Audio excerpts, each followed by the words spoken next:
최진부 교수를 모시겠습니다. 어서 오십시오. 안녕하십니까. 이번 주 새 교수님께서 눈여겨보신 이슈 한번 여쭤보도록 하죠. 저는 뭐 이제 나중에 또 다루겠지만 어제 심의위원회 방심 있잖아요. 방심이 네. 소위에서 바이든 날리면 징계를 했잖아요.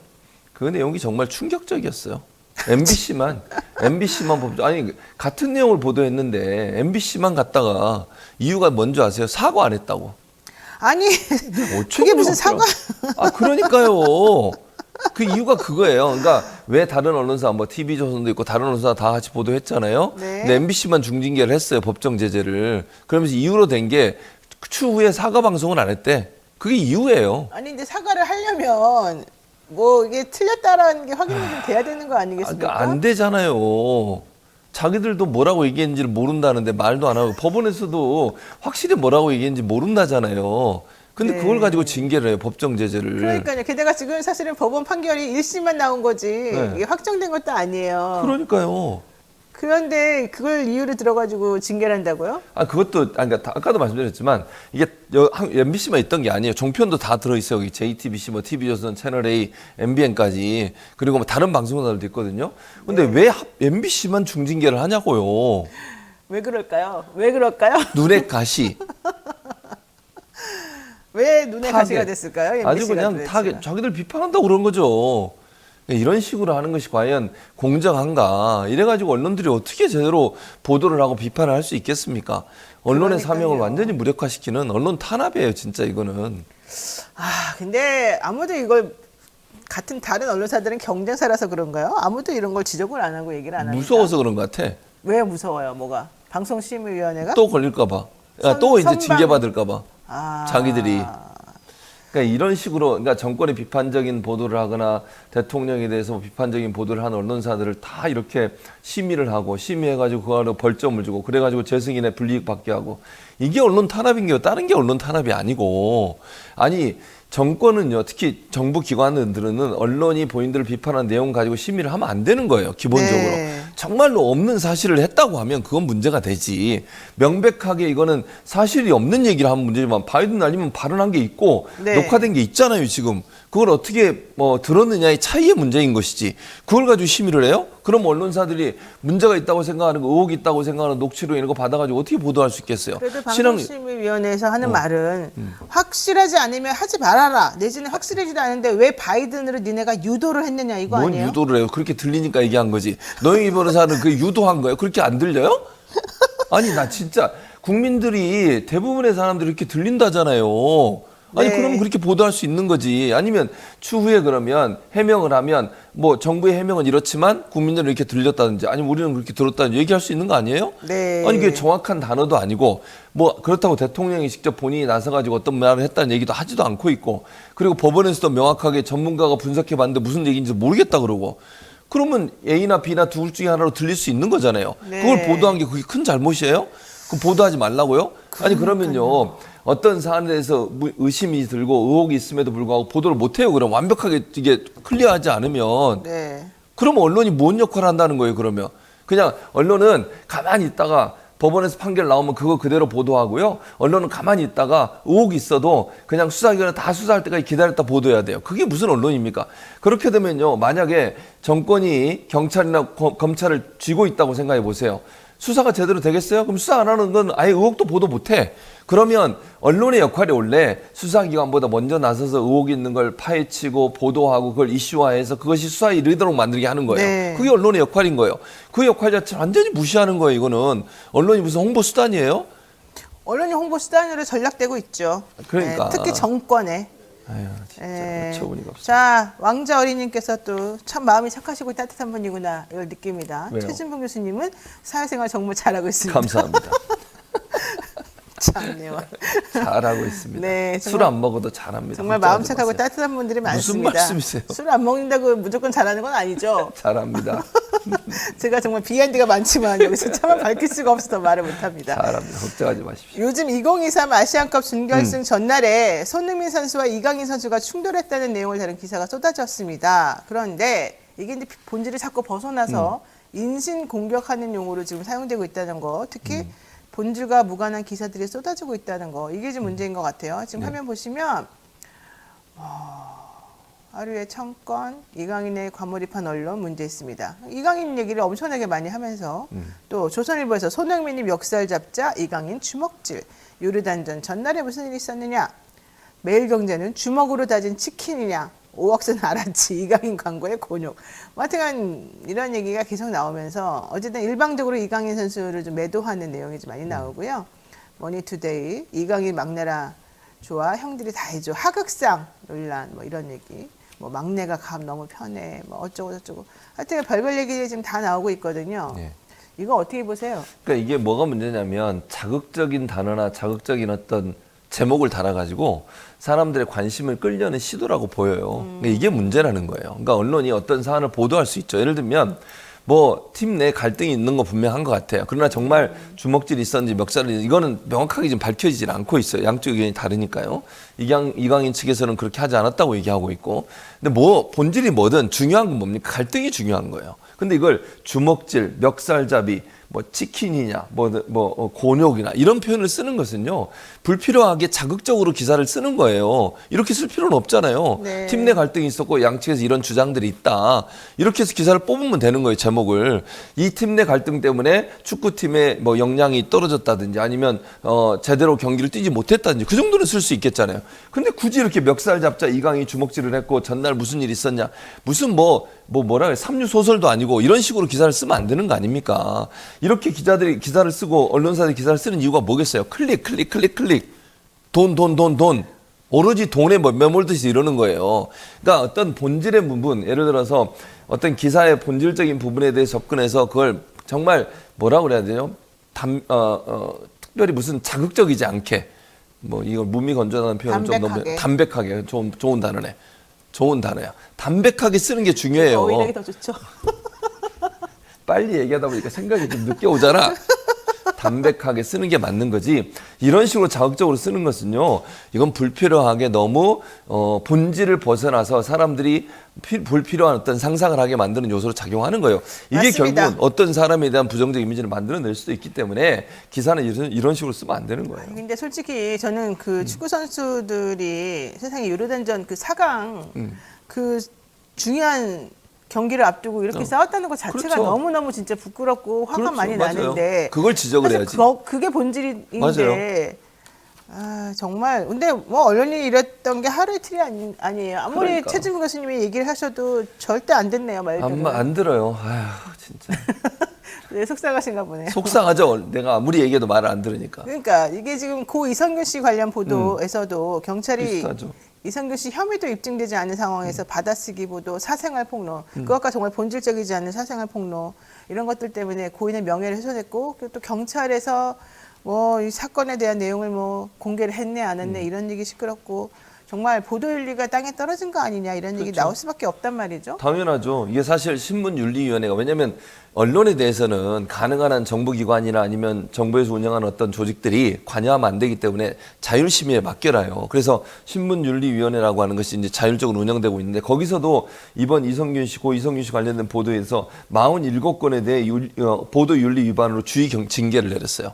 이만큼 사실 확인이 안 된 걸 가지고 보도를 하거나 아니면 불필요하게 개인의 사생활이 폭로되는 내용들에 대한 녹취록도 보도가 되고 이랬잖아요. 그건 사실은 사건의 본질과 직접적인 연관이 없는 거예요. 근데 그 사람을 모욕을 주고 그 사람을 계속 공개적으로 소환해서 언론에 노출을 시키고, 그리고 뭐 몇 번 조사를 했다는 등등, 네. 어떤 털을 뽑았다는 등등, 이런 불필요하고 자극적인 내용들이 계속 보도가 되다 보니까 이성균 씨에 대한 기본적인 어떤 인격권의 침해가 일어난 거잖아요. 보도 윤리를 지키지 않은 거죠. 그러니까 보도를 하더라도 문제의 본질에 집중해서 얘기를 해야 되고, 본질과 직접적인 관계없는 내용들은 굳이 폭로하거나 보도할 이유가 없는 거예요. 근데 그건 경찰이든 수사기관에서 본인들의 어떤 수사의 정당성, 이런 부분을 보완하기 위해서 언론에 자꾸 흘려주고, 언론은 그걸 받아가지고 그대로 자극적으로 써요, 기사를. 이게 결국은 한 사람을 완전히 몰락하게 만드는 요인으로 작용한다는 거죠. 이 안타까운 선택, 이성균 씨가 이런 선택을 할 수밖에 없었던 이유 중에 하나도 본인의 어떤 이미지나 인격권이 완전히 무시가 되고 땅에 떨어지는 거 아니겠어요? 그런 충격된 이분이 과연 버틸 수 있었겠냐고요. 특히 대중의 인기를 먹고 사는 연예인 입장에서는요, 정말 치명적이에요, 그게. 근데 언론들은 그 한 사람을 난도질을 치는 거예요, 그냥. 자기들의 이익을 얻기 위해서. 이게 바로 언론윤리 위반한 대표적인 사례라고 볼 수 있겠죠. 그런데 이제 이 선방심의위원회가 또 이제 문제가 계속 되고 네, 있습니다. 그렇죠. 이런 잘못된 언론 보도나 이 방향성이 잘못된 현상이 벌어지면 사실 이런 것들을 조금 정리해주고 방향을 좀 제대로 좀 잡아라라고 해줘야 되는 게 바로 방송심의위원회 혹은 뭐 선방심의위원회 이런 데잖아요. 그렇죠. 근데 오히려 이런 곳에서 정권에 뭐 아부하는 듯한 모습이 비춰질 정도로 그러니까요. 엄청나게 많은 특히 네. 여권의 비판적인 내지는 좀 뭐 우리가 보기엔 중립적입니다만 또 아닌 그러니까 칭찬하지 않았다는 그런 이유로 제재를 막 하고 뭐가 문제가 있다고 그 방송국 막 비난하고 이런단 말이죠. 그렇죠. 이거는 도대체 뭡니까? 지금 선방심의위원회가 2개월 만에 역대 가장 많은 법정 제재를 의결했다는 얘기거든요. 그렇습니다. 좀 전에 이제 최진모에서 말씀하신 것처럼 예, 이런 거 어떻게 봐야 돼요, 도대체가? 그 심각한 문제도 이게 선거방송심의위원회가 2008년도에 처음 출범을 했어요. 그러니까 방송통신심의위원회하고 다르게 운영이 되거든요. 위원장도 따로 있고 이래요. 그렇죠. 근데 선거방송심의위원회가 이번 기수 이게 왜냐하면 선거가 있을 때만 이게 운영이 돼요. 네, 한시적으로 그렇죠. 한 3개월 정도 해요. 맞습니다. 네. 뭐 노영희 변호사 하시지 않았어요? 네, 저는 선방심의위원회 했었어요. 네, 제가 그러니까. 심의위원이었죠. 네, 그러니까요. 그렇게 이제 정해진 기간만 활동을 하는 거잖아요. 근데 그 전에 선거방송심의위원회에서는요, 지금까지 이전까지는 관계자 징계가 2차례밖에 나오지 않았어요. 징계하는 게. 네. 근데 이번 이제 법정 제재 자체도 보통 2건에서 3건 정도에 불과했거든요. 근데 이번은 지금 2달밖에 안 됐거든요. 보통 네. 한 6개월 정도 하는 것 같은데 선거방송심의위원회 관계자 징계가 운영이. 되게 센 거잖아요. 그렇죠. 근데 16일 기준으로 선거방송심의위원회는 7건의 법정 제재가 있었어요. 그럼 몇 배예요, 지금? 그러니까 보통 6개월 진행된다고 하면 6개월에서 2건에서 3건 정도가 일반적이었는데 7건이 벌써 2개월 만에 나온 거야. 그럼 앞으로 더 나올 수도 있는 거잖아요. 그렇죠. 근데 문제는 법정 제재가 나온 7건이 모두 윤석열 대통령, 김건희 여사, 한동훈 비대위원장 관련 내용이거나 진행자의 발언, 패널 구성이 정부 여당에 불리하다는 지적이 주를 이루고 있어요. 그럼 결국 현 정부에 불리하게 보도하고 있는 내용들에 대해서만 법정 제재가 이루어진 거예요. 이게 뭐가 문제냐면요. 앞으로 그러면요. 선거 관련해서 검증이 계속 이루어져야 되잖아요. 네. 선거 총선 앞두고서 언론이 계속 검증하고 잘못된 부분이 있으면 보도하고 잘못된 발언이 있으면 보도하고 이래야 되는데 입을 틀어막겠다는 거예요. 카이스트하고 똑같아. 카이스트에서 입틀막 있었죠. 네. 언론에 대한 입틀막이 선거방송심의위원회에서 일어나고 있는 거예요, 지금. 그러니까 선방위가 이런 식으로 자꾸 제재를 하게 되면요. 네. 언론들이 문제가 있어서 기사를 쓰려다가도 자기 검열을 하게 돼. 이렇게 기사 쓰다가 나도 걸리는 거 아니야? 이런 못 쓰게 되는 거잖아요, 기사를. 검열이라고 하니까 되게 좋아 보이는데 그게 아니라 하고 싶은 말 혹은 해야 될 말도 제대로 하지 못하고 그냥 스스로 꼬리 내리는 그런 상황을 말하는 거죠. 그럼요. 그러니까 검열이라고 하는 건 스스로가 내가 이렇게 기사를 썼을 때 선거방송심의위원회에 걸려서 제재를 당해서 방송사가 불이익을 당하지 않을까 이런 생각을 하게 된다는 거죠. 그렇죠. 그럼 톤을 낮추거나 그러니까 확실하게 확인되지 않은 건 기사를 못 쓰게 돼요, 그러면. 그렇게 되면 그러니까 의혹을 제기할 수 있는 언론의 역할 자체가 완전히 무력화되는 거죠. 아, 세상에 2008년 출범 이후에 이번 기수 전까지 2건 있었던 관계자 징계가 2개월 만에 7건, 일곱 건. 7건이나 게다가 그 내용도 모두 다 대통령이나 부인에 대한 내지는 한동훈 비대위원장에 대해서 그것도 뭐 완벽하게 편향적으로 말한 것도 아니고 좀 애매하게 들릴 수 있는 그런 부분들에 대해서 말했다는 거죠. 자, 이런 식으로 근데 강하게 제재하면 결과론적으로는 뭐 MBC든 어디든 정말 몸을 사릴 수밖에 없고요. 당연하죠. 그 신장식 변호사 그래서 그만뒀잖아요. 그만둔 거죠, 결국은. 그러니까 보니까 선거방송심의위원회가 의견은 7건이라고 말씀드렸잖아요, 법정. 그중에 6건이 신장식 변호사가 진행하던 뉴스 하이킥이에요. 아, 그중에 6건이. 사실은 유일하게 남아있던. 그렇죠. 그러니까 사람이긴 그것만 한데. 집중적으로 하는 거예요. 어느 한 프로그램을 집중적으로 타겟을 삼아서 그걸 계속적으로 심의를 하다 보니까 이런 문제가 발생하는 거거든요. 그러니까 방송사 입장에서 부담이 될 수밖에 없어요. 지금 MBC 같은 경우에 올해 말인가 재승인 심사 네, 받거든요. 재승인 해야 되죠. 그러면 여기서 계속 벌점 받아보세요. 어떻게 되겠어요? 그리고 박문진 이사 더 바뀌고 네. 7월인가 8월에 8월이 임기예요. 바뀌죠. 예. 그럼 바뀌게 되는데 그렇게 되면 이제 구조도 저쪽으로 넘어가요. 그러니까 보통 6대3 구조거든요.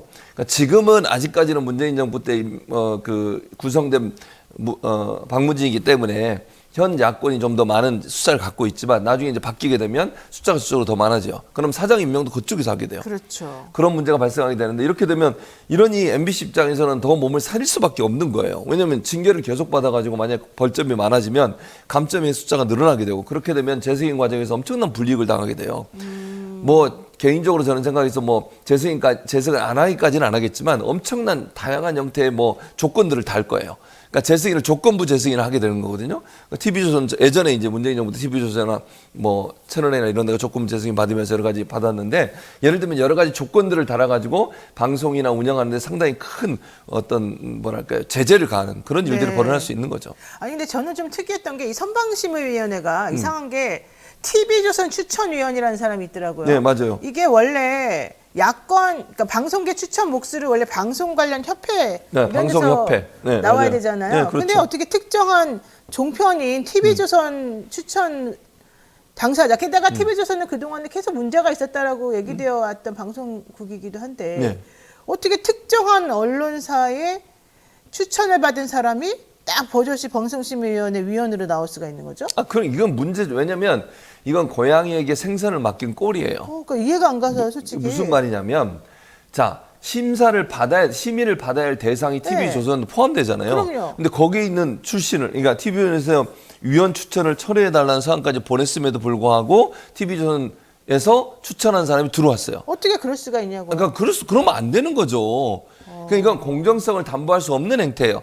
TV조선을 그러니까 추천권을 TV조선에 줬다는 것도 문제라는 얘기를 하는 거예요, 제 말은. 그러니까요. 그러니까 방송협회 같은 데다 추천권을 주면 보통 어떤 분들을 추천하냐면 옛날에 언론계에 있었던 분들, 지금 당장 관계 있는 분들 말고 그리고 특정 언론에 너무 치우치는 이런 분들을 추천하지 않고 방송협회에서 볼 때 뭐 언론 학자든 아니면 변호인이든 뭐 이런 사람들 있잖아요. 이런 사람들을 보통 추천을 해요. 근데 특정 언론사에 소속되거나 그 언론사에서 추천한 사람을 추천받아가지고 하는 경우는 거의 없어요. 왜냐하면 그렇게 되면 아까도 말씀드린 것처럼 특정 언론사에 대한 심사가 제대로 이루어지겠냐고요, 심의가. 네. 아니 TV조선에 추천받아 온 사람이 TV조선에 부정적인 그런 어떤 심사를 할 수 있겠어요, 심의를? 못하게 되고 막을 거 아니에요. 그러면 그분 입장에서는 그럴 가능성이 높아지는 거기 때문에 네. 이해관계자가 들어오면 안 되는 거예요. 네. 예를 들면 방송사에서 누군가 추천하게 되면 그 방송사에 추천한 사람은 그 방송사 입장을 대변할 수밖에 없는 거잖아요. 그렇죠. 기본적으로.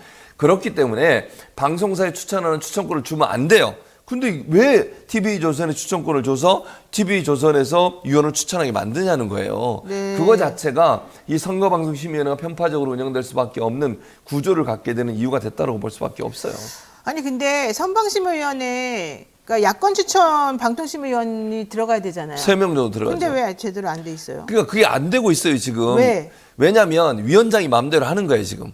그러니까 그 방송통신심의위원회 위원장이 자기가 그걸 주도를 하는 거예요. 지금 현재 상황에서는. 그러니까 사실은 원래는요, 야권에 추천 몫을 주고, 그리고 야권 성향의 사람이 3명 정도 들어오게 하는 것이 일반적으로 운영돼 왔던 것인데, 네. 이게 법적으로 정해진 게 없다 보니까, 예를 들면 추천 단위가 이런 방송협회, 예를 들어서, 민주당 추천 몫은 있어요. 야권에서 몇 명, 이건 정해져 있지만. 그러니까 결국 이걸 구성하는 것은 방송통신심의위원회에서 하는 거잖아요. 그러니까 네. 위원장이 결국은 절대적 권한을 갖고서 조율을 할 수 있게 돼 있어요. 그러니까 지금 현재 방송통신심의위원장의 어떤 역할 자체가 네. 이렇게 TV조선의 위원으로 일하는 사람이 추천되게 만드는 구조로 만들어진 요소가 됐다고 볼 수 있겠죠. 자, 이번 총선에서도 언론인 출신들이 많이 보이고 있는데 특히 방송 메인 앵커였던 분들이 많이 보이는 것 같아요. 이거 문제입니다. 당연히 문제죠. 왜 그러냐면 더 큰 문제는 뭐냐면요. 아니 엊그제까지 방송했던 사람이 바로 오는 게 더 큰 문제예요. 예를 들면 어느 정도 시차를 두고 방송국에서 일하다가 나와서 어느 정도 시차를 두고 들어오면 그래도 비판이 덜 되는 부분이 있지만 많이 방송을 하고 일주일 만에 들어온다. 이런 네. 경우들도 있었잖아요. 어떤 지난번에 박근혜 정부였나? 그때는요. 심지어는 그제까지 앵커하다가 이틀 만에 들어온 사람도 있었어요. 네. 그럼 그런 사람들이 제대로 그 전에 방송할 때 또는 그 전에 앵커할 때 중립적으로 했겠어요? 네. 아니 보통 영입을 하려면 한 달 전, 뭐 아무리 빨라도 몇 주 전은 얘기가 오갔을 거 아니에요. 네. 그 과정에서 그 사람이 예를 들면 국민의힘이든 민주당이든 어느 정당에 의해서 영입이 될 사람이다. 그렇다고 하면 그 사람 입장에서는 그쪽에 잘 보이려고 노력을 하겠지. 아니면 네. 영입되기 위해서 그 사람들에게 친하게 하는 모습을 보여야 되겠죠. 그럼 보도하는 과정에 중립성을 지킬 수 있겠냐고요. 네. 특정 정당에 유리하게 보도할 가능성이 있는 거 아니겠어요? 발언에도 마찬가지고. 그러니까 바로 들어오기만 안 돼요. 제가 여러 번 뭐 세미나나 이런 데서 말씀을 드렸는데 기본적으로 최소 3개월에서 6개월 정도는 방송국에서 나오거나 언론사에서 퇴직한 이후에 6개월 이후에만 영입될 수 있도록 정치권에 그렇게 법을 만들어야 돼. 네. 저는 그렇게 생각해요. 근데 지금도 보면 물론 뭐 MBC도 영입하고 국민의힘도 영입을 했는데 기본적으로 민주당도 이제 영입하고 국민의힘도 MBC래. 영입하고. 민주당도. 네. 근데 민주당 같은 경우에는 두 사람이 다 언론계를 떠난 지가 좀 된 상태예요. 그러니까 바로 오진 않았고요. 뭐 한 곳에서는 유튜브에 출연한 것도 방송이라고 얘기하던데 저는 그건 그렇게 보기 어렵다고 보여지고요. 근데 이제 다른데 뭐 신동욱 TV조선 앵커나 혼준석 전 YTN 앵커 같은 경우에는 그만둔 지 얼마 되지 않아서 바로 들어왔어요. 이런 부분이 저는 문제라고 보여지고 이게 결국은 언론사가 중립적으로 보도하는데 상당히 큰 피해를 주는 요소이기 때문에 법적으로 저는 차후에 언론인들도 3개월 내지 6개월 정도 휴지 기간이 있은 이후에 그러니까 그만두고 나서 그 정도 시간이 지난 이후에 입당하거나 아니면 영입될 수 있도록 하는 제도적 장치를 마련해야 한다고 생각합니다. 자, 그래도 일단 보니까 국민의힘에 합류한 언론인들은 대통령이 좋아하는 메이저급 언론사들이 많네요. KBS 기자 출신인 김기흥 국민의힘 예비후보 인천 연술, 또 손범규 SBS 아나운서 출신, 고주룡 MBC 경제부장 출신 등등등등 있습니다.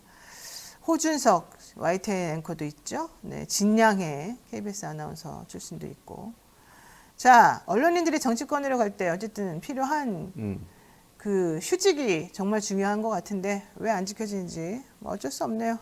그런데 박민 KBS 사장이 또 정말 열심히 일하고 있습니다. 문재인 정부 시기에 KBS가 내보냈던 오세훈 시장 내지는 여권 인사 의혹 보도 등 이런 것들에 대해서 전부 다 특별감사하겠다 지금 이 얘기입니다. 네, 그래서 맞아요. KBS 그 기자가 자사가 네, 기자죠. 맞아요. 나 생태탕 관련해가지고 뭘 잘못했느냐 이러면서 정정보도 요청하고 이제 이런 맞아요. 일이 벌어지고 있어요. 이건 무슨 말입니까? 그러니까 그 얘기가 전 잘 보세요. 박민 사장이 지금 보니까 그거에 대해서 특별 감사를 벌일 수 있다는 이게 박민 사장이 취임하자마자 그 KBS 9시 뉴스에서 사과를 했었어요. 기억나실 거예요. 네, 사과했습니다. 그 사과 내용에 대해서 정정보도 해달라고 KBS 있는 기자가 정정보도 요청을 했어요. 그러니까 KBS 소속된 기자가 KBS 방송국을 상대로 그렇죠. 본인이 소속된 방송사를 상대로 정정보도 청구를 했습니다. 이게 무슨 얘기겠습니까? 자기들은 정당하게 보도했다는 거예요. 네. 의심이 있고 의혹이 있어서 보도한 건데 그걸 왜 사과하냐.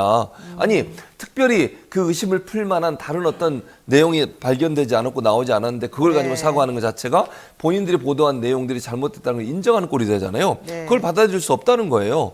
그래서 KBS 기자가 직접 정정보도 요구를 청구했다는 거 아닙니까? 네.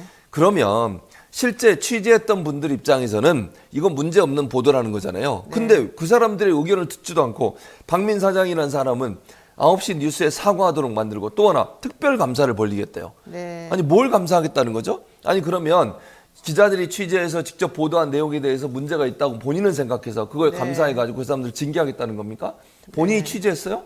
박민 사장은 그 당시 KBS 있지도 않았어요. 본인이 취재 경위를 아냐고요. 아니 생각을 해보세요.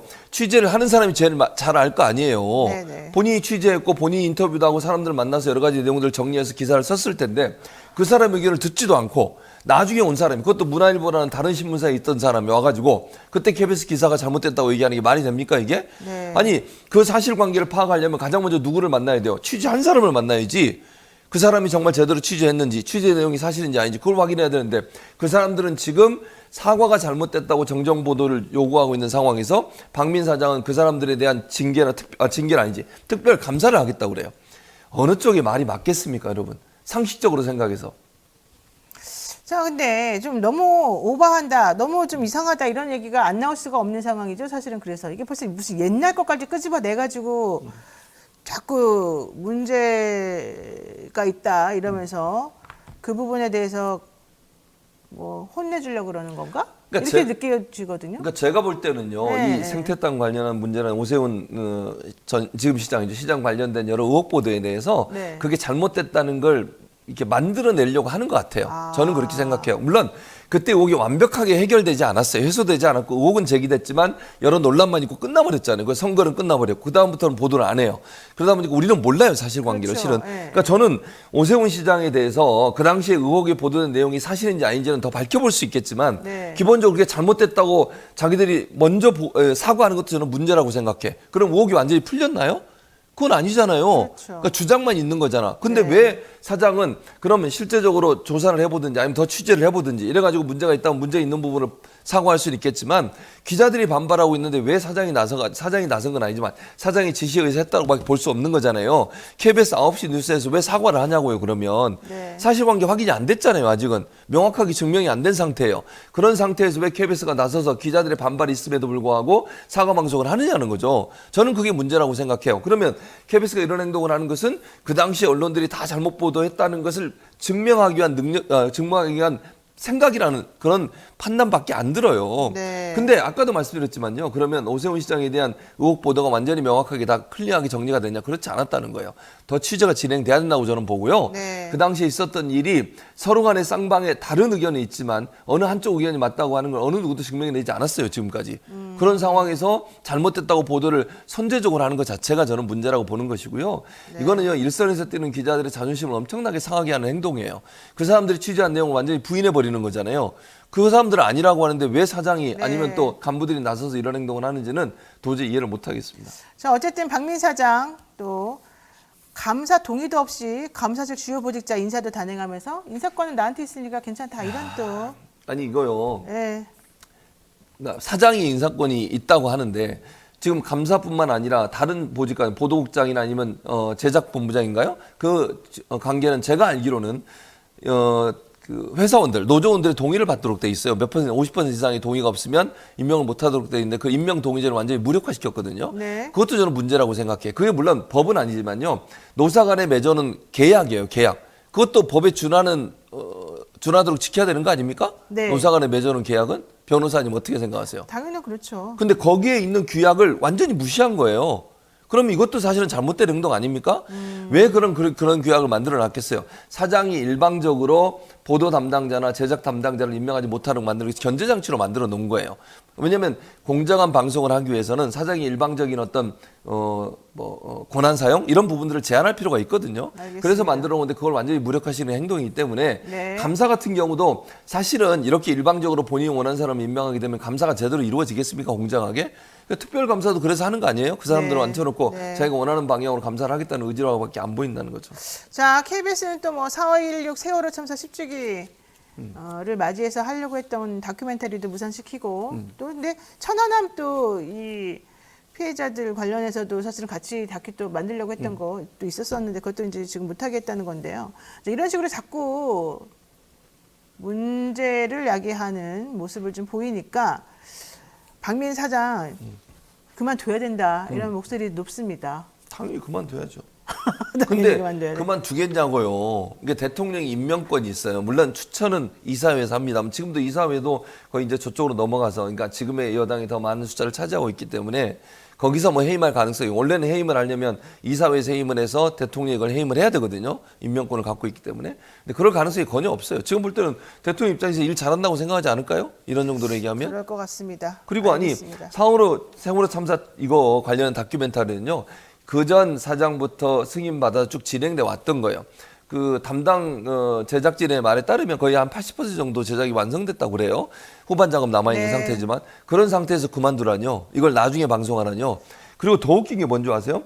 원래 이게 4월 18일 날 방송 예정이었어요. 그러니까요. 그러면 총선은 4월 10일이에요. 총선에 영향을 미쳐서 안 된다는 거 그래도 주장을 했는데 KBS는 어. 플러스 마이너스 10일 뭐 이런 30일. 얘기 하더라고요. 네, 30일. 이게 말이 돼. 아니 알겠습니다. 총선 끝나고 30일 이후에 총선에 영향을 미칩니까? 알겠습니다. 네, 지금까지 최진봉 성공회대 교수와 함께 얘기 나눴습니다. 고맙습니다. 감사합니다.